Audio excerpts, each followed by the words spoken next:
In this video, we are going to talk about Nola J. Pender's health promotion model. But before all that, let us first talk about Nola J. Pender's background. Nola J. Pender was born on August 16, year 1941 in Lansing, Michigan. Her first encounter with the nursing profession was when she was 7 years old. In year 1962, she entered the School of Nursing at West Suburban Hospital in Oak Park, Illinois, and received her nursing diploma.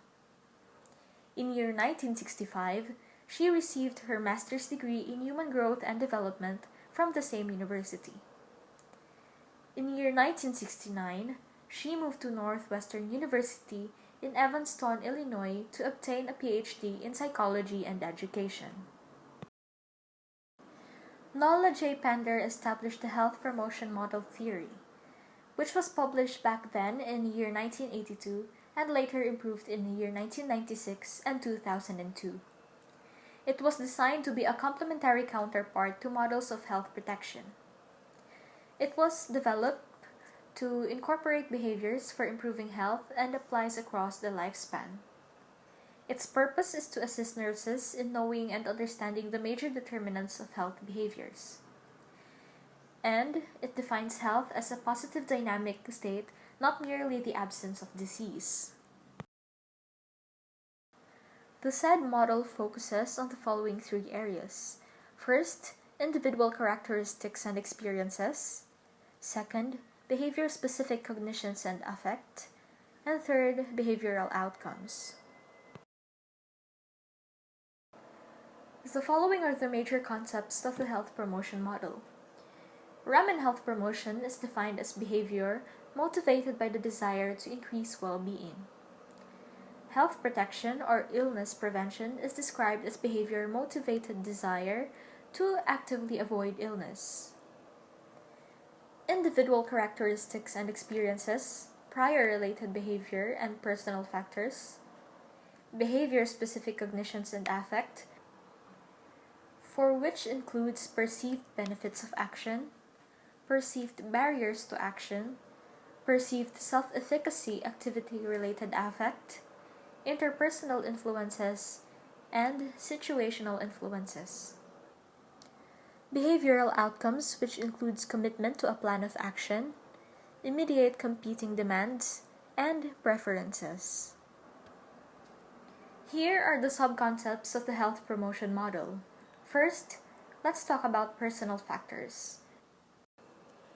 In personal factors, personal biological factors include variables such as age, gender, body mass index, pubertal status, aerobic capacity, strength, agility, or balance. Personal psychological factors, on the other hand, include variables such as self-esteem, self-motivation, personal competence, perceived health status, and definition of health. Lastly, for personal socio-cultural factors, it includes variables such as race, ethnicity, acculturation, education, and socio-economic status. In perceived benefits of action, these are the anticipated positive outcomes that will occur from health behavior. In perceived barriers to action, these are the anticipated, imagined, or real blocks and personal costs of understanding a given behavior. In perceived self-efficacy of action, it is one's judgment of personal capability to organize and execute a health-promoting behavior.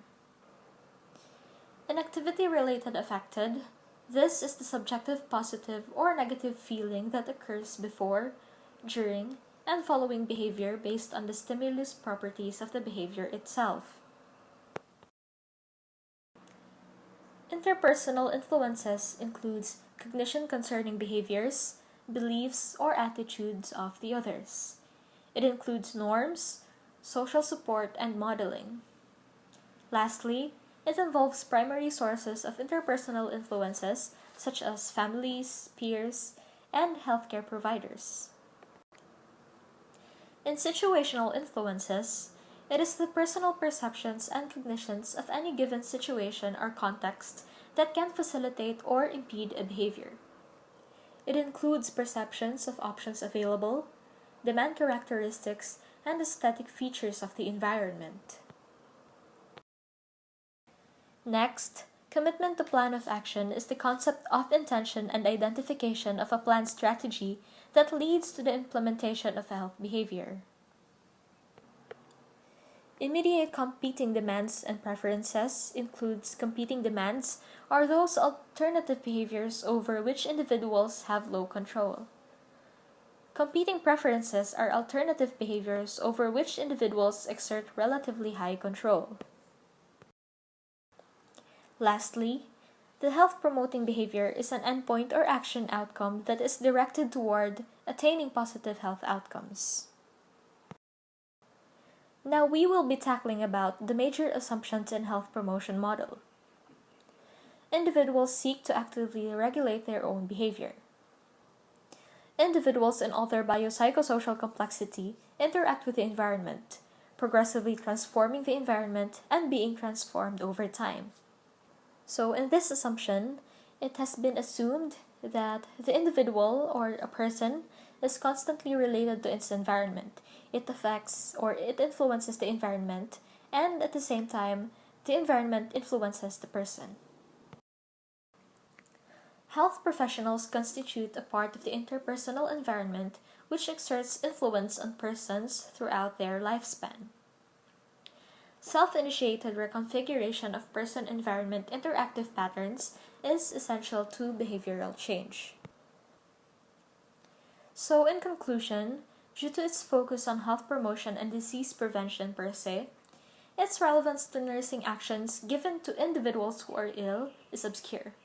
But then again, this characteristic of her model also gives the concepts its uniqueness. Based on our own understanding, the purpose of this health promotion model aims to engage and empower individuals and communities to choose healthy behaviors and make changes that reduce the risk of developing chronic diseases and other morbidities. So that's all for this video. We hope we were able to cover and tackle the necessary information related to Nola J. Pender's health promotion model.